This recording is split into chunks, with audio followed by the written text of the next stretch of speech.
Dear students, we are going to learn a new poem, Dust of Snow. Before I begin this poem, I would like to share with you my favorite poetic lines that is written by the same poet. The woods are lovely, dark and deep, and promises me to keep, but miles to go before I sleep, and miles to go before I sleep.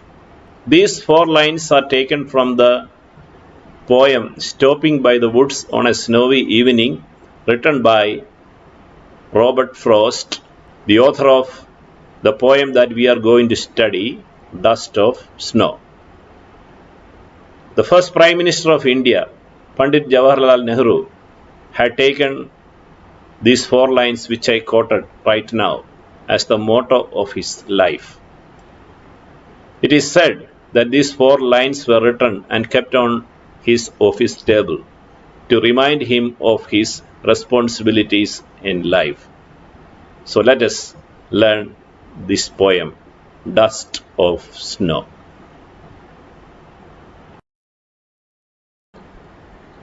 First, let us learn about the poet himself.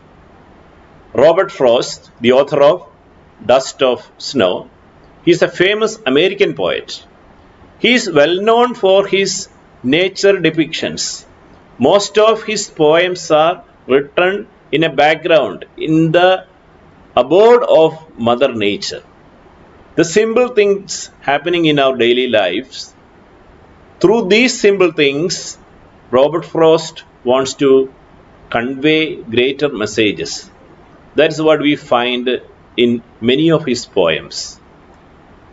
In The Dust of Snow also, we find a natural, seemingly insignificant event causes a great change in the poet. Let us now move forward to the poem. This poem teaches us that the nature can cure many of our problems, whether it is a bad mood or a physical pain or any other sort of negative thoughts in the mind. It can be cured by Mother Nature. What is the real content of this poem? The poet, who is actually a bit gloomy, moody, perhaps sad, he is under a hemlock tree, and there comes a crow. Both hemlock tree and crow are insignificant things. Hemlock is a poisonous tree which is not appreciated by anyone. Normally we don't appreciate such things. For poets, mostly they may use some beautiful trees like a maple tree, an oak tree, or a pine tree. And also, if you take the nature, we have got beautiful birds in the nature, like parrots, peacocks, etc. But here, a trivial animal like a crow and an insignificant tree like a hemlock, they cause the mood of the poet to change. It is quite natural for a crow to come and sit on a branch. The same thing happened, and when the crow sat on the branch, naturally the branch was shaken and the snow particles on the branch fell down on the poet's head. So suddenly he woke up from his moodiness. He became aware to the reality of life, and that nature's call through the falling of the snow particles made his mood change. He felt, and he was ruining that the day was a lost one, a sad one. Suddenly, the nature brought fresh energy into his mind and heart. That is the summary of this poem.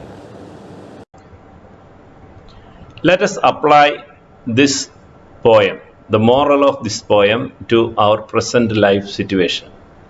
We are facing a deadly pandemic which is really affecting our lives? Should we lose hope and think that our lives are lost and become very negative? Or should we find out something good that is happening through this period, the lockdown period? What are the good things that are emerging from this situation? We need to be optimistic and hopeful. Now, what is the moral of this poem? The moral of this poem is a very simple one. Don't consider anything insignificant. Sometimes we ignore things thinking these are very simple things, not very meaningful, and the same things which we ignore turns out to be the most important factors that affect our life. So even from very negative things, positive outcomes can take place. In other words, good can happen even from bad situations. We need to have hope. Now, let us discuss about some of the poetic devices used in this poem. It is a very short poem, just 2 stanzas and 8 lines only. But we find many poetic devices used in this poem. The first one is enjambment.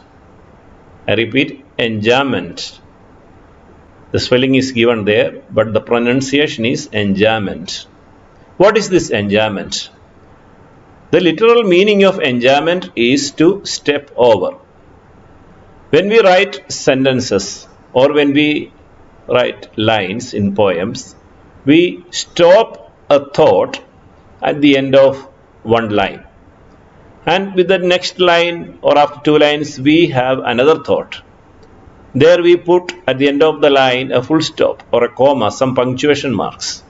But when a poet uses enjambment, he just steps over from one line to the other without any punctuation marks.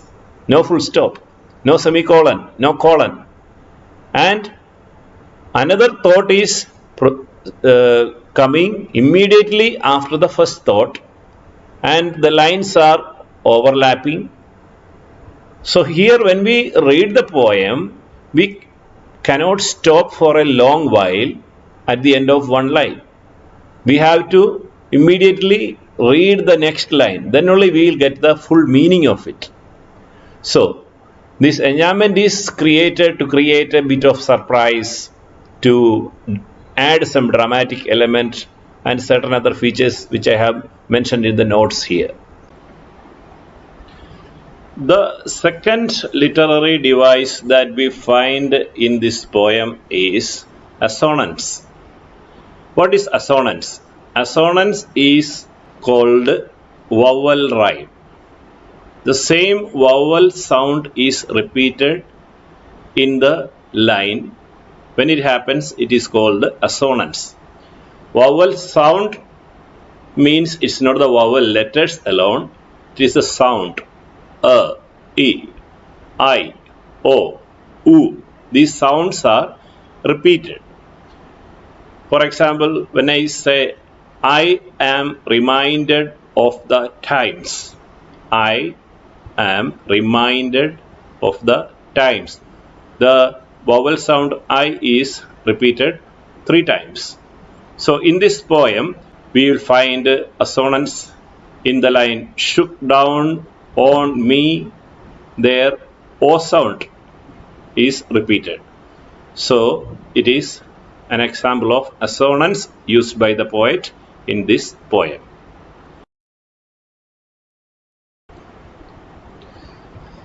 The third literary device used by the poet in the poem Dust of Snow is alliteration. Alliteration means the repetition of initially stressed consonant sounds. The first syllable of a word should be a consonant. It has to be repeated in different words. So I can give you an example. Peter Piper picked a pack of peppered pickles. In this line we find the consonant sound P is repeated in almost every word. In the poem Dust or Snow, alliteration is found in the second stanza, in the first line as well as in the third line.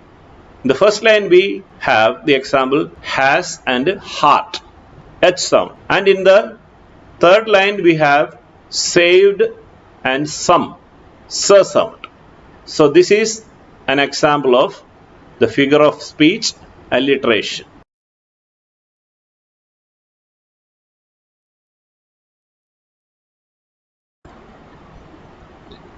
Another poetic device that the poet is using in Dust of Snow is irony.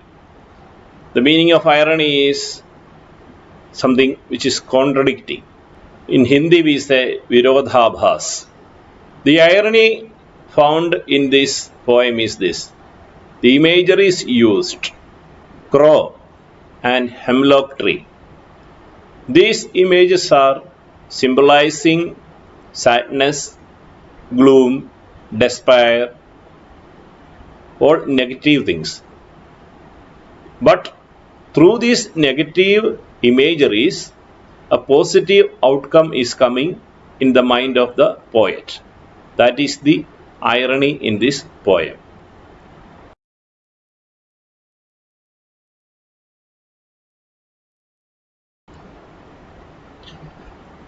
Another literary device that is used in the poem Dust of Snow is called inversion. It is also called anastrophe. What is inversion? Inversion means reversing. Normally, we write a sentence in a particular order. Like, suppose we are using an adjective, the adjective will come before the noun because the adjective is qualifying the noun. In the same way, a verb also does come before the noun. But when inversion is used, it can come the other way, reverse order. For example, in poetic language, we use came the dawn instead of saying the dawn came. Or we may say the song melodious instead of saying the melodious song. So this is called inversion. In the poem Dust of Snow, inversion is there in the first stanza. The whole stanza is in the reverse order. So it is used mainly for creating rhyme.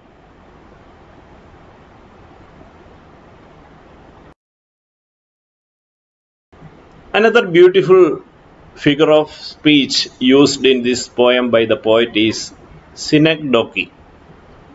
I repeat, Synecdoche. What is Synecdoche?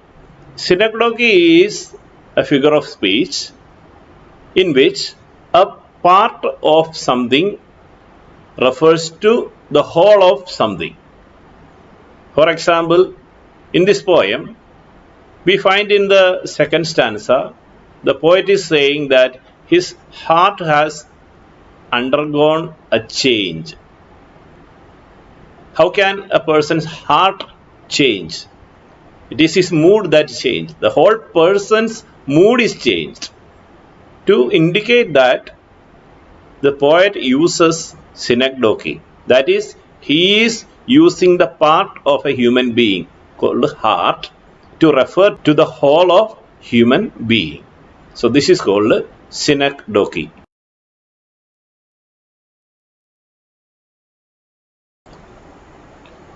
Simile and metaphor are the most commonly used figures of speech.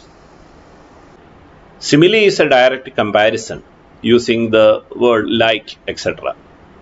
Whereas metaphor is an implied comparison. Metaphor is used between two unlike things that actually have got something in common. In this poem, metaphor is used when the poet compared the falling snow from the hemlock tree to dust. We know that in the nature, dust and snow are different. But here, the dust particles, they are never as small as snow. But here, The poet is comparing these two using metaphor.